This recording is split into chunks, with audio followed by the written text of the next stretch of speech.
한국에서는 대학생들이 다 이러고 살아? 제이미가 널 좋아하는 거니? 뭐? 옥수를 만났다고? 오늘은 또 어디서 잤냐? 내 일시구가 망해버렸으면 좋겠어. 헐!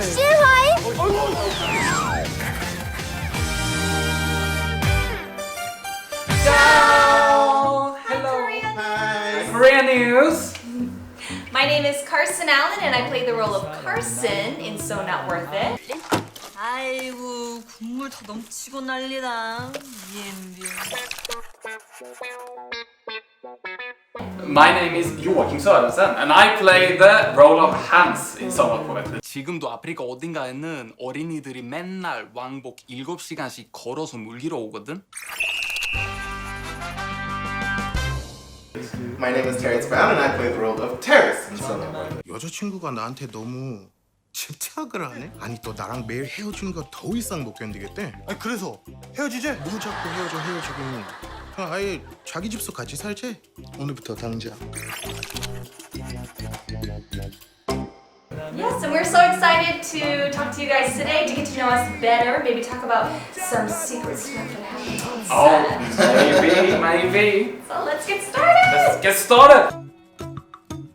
So hi you guys, my name is Carson Allen. I'm from the US and I've been working in the Korean entertainment market for like 5 years now. It's crazy.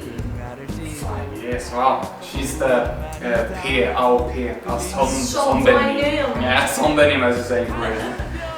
My name, well, as I said, is Joakim and I've been living here for maybe 5-6 years altogether. And I've been working in the entertainment industry for maybe 3 years, I think, on and off.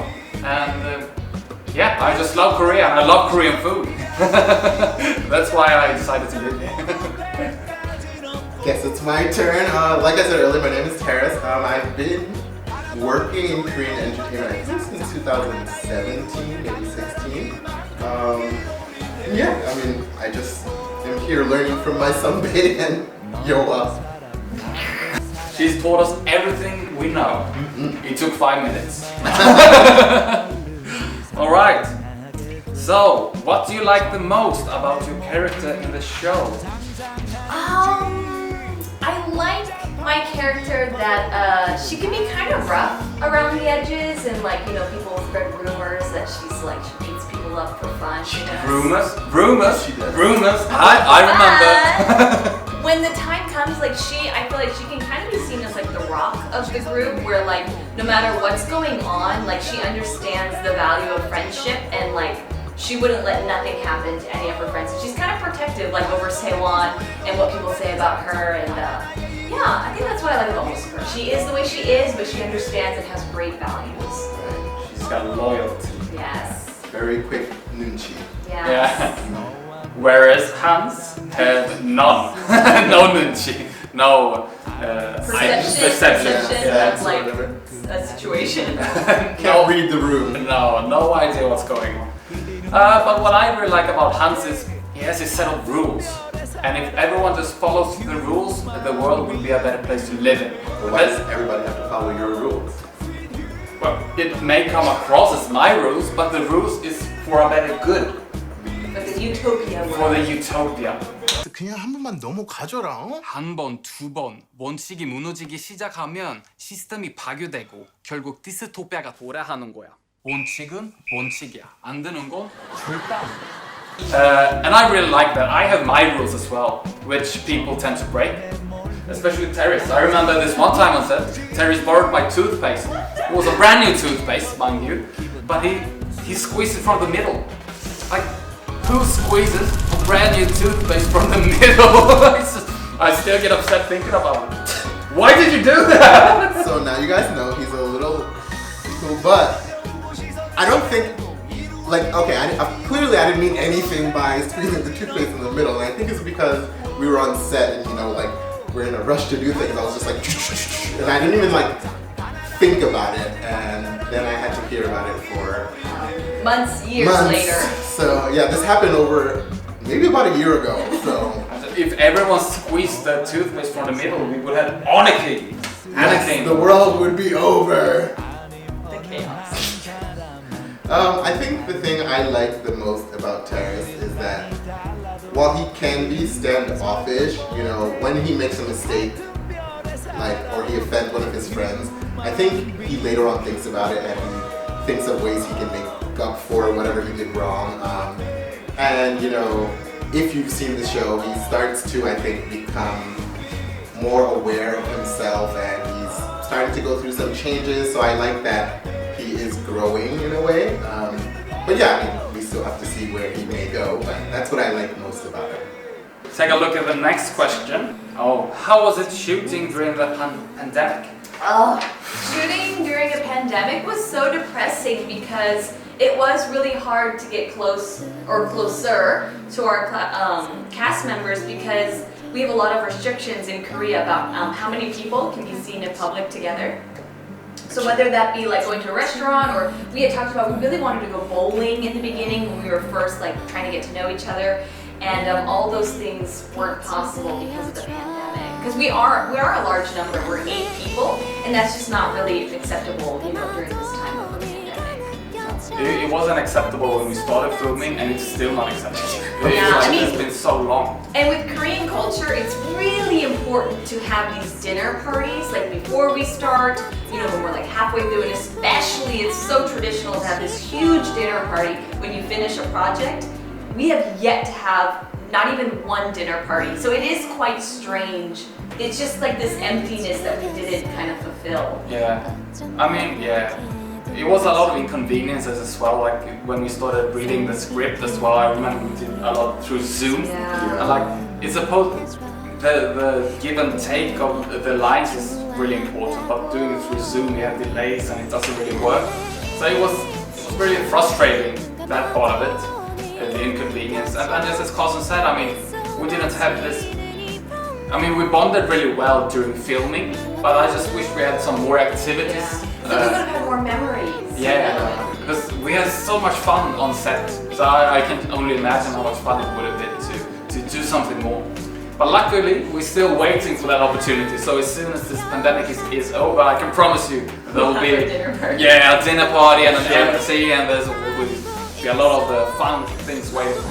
Yeah, I mean, like they said, it was difficult, but you know, now we have to resort to like talking through like Messenger and stuff. But you know, I hope pandemic ends quickly because we've been dying to like meet up and just like talk. You know, it's hard to see each other, and it's sad.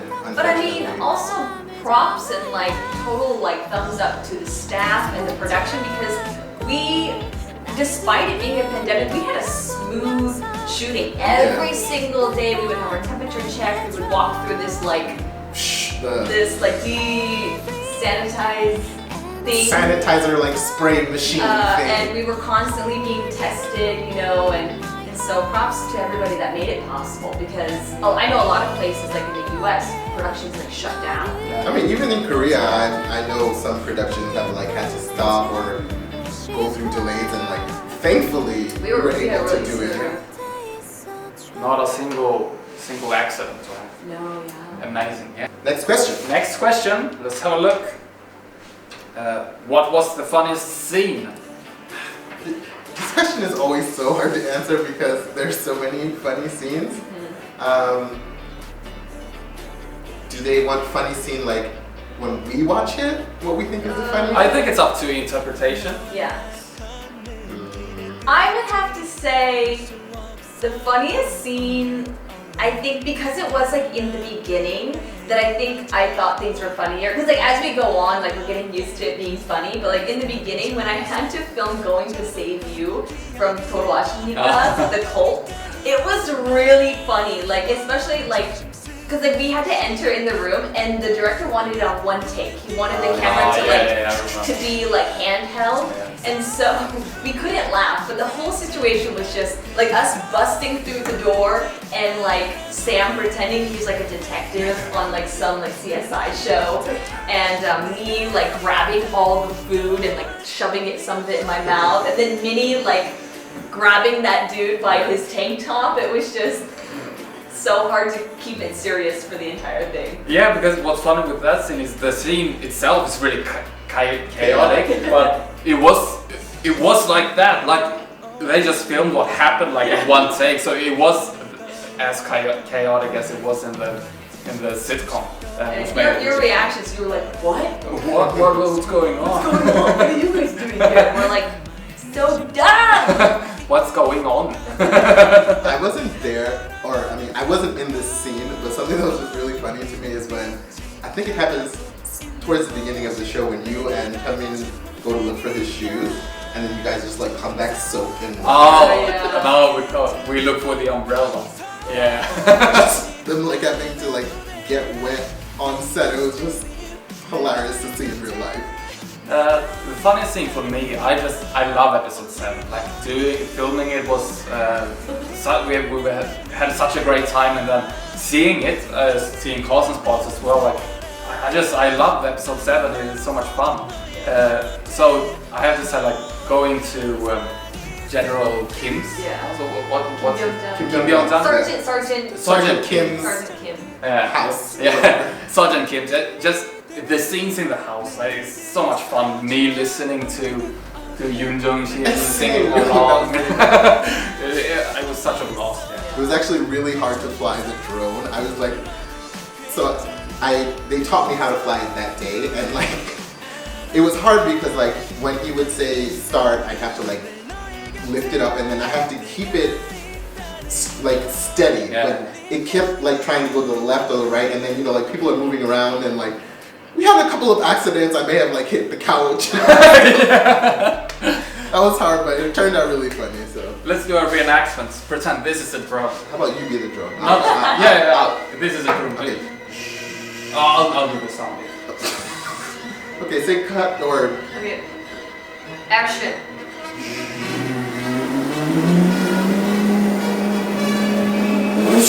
but that song was pretty good. That was really good. I'm impressed. I'll do a good drone impression. That's why I wanted to do this. He was like self-expression. Yeah. Next question. Was it difficult for you to become an actor in Korea? I mean, honestly, and the job of the actor is, I think, difficult no matter what country you're in. Being an actor is so, you know, you go to an audition and there's like hundreds of people auditioning for one role, you know, that you're like going for, and so there's a lot of rejection. You know, it's difficult. So in Korea, I think because we are not native to this country, it only like adds another layer of like difficulty. But I mean, honestly, whatever country you live in, the career of an actor is not easy. Yeah, I mean, I think maybe, you know, getting like a small extra role in like the background of a show may not be as difficult as some people may think, but like, you know, if you want to keep doing that and get bigger and bigger roles, you know, it becomes this whole difficult task. Like you have to grind, you have to keep working, you have to go through all those days of just like going to set, sitting for hours, to go on for like 1 second. You know, it's hard, it's tough. And like Carson said, there's so much rejection that you face. It really takes a certain amount of grit to continue on this path. Yeah. Yes, it is hard. It was hard, and it is hard, and it will keep being hard. Yes, it's still hard. It's hard. You just have to keep going at it, keep grinding, and get better at your craft, you know? Yeah. And definitely, you know, because we're trying to act also in another language that's not like native to us. There's another question. Oh, that's Save it. Save it. Oh, Save it. You'll find out later. to be continued. To be continued.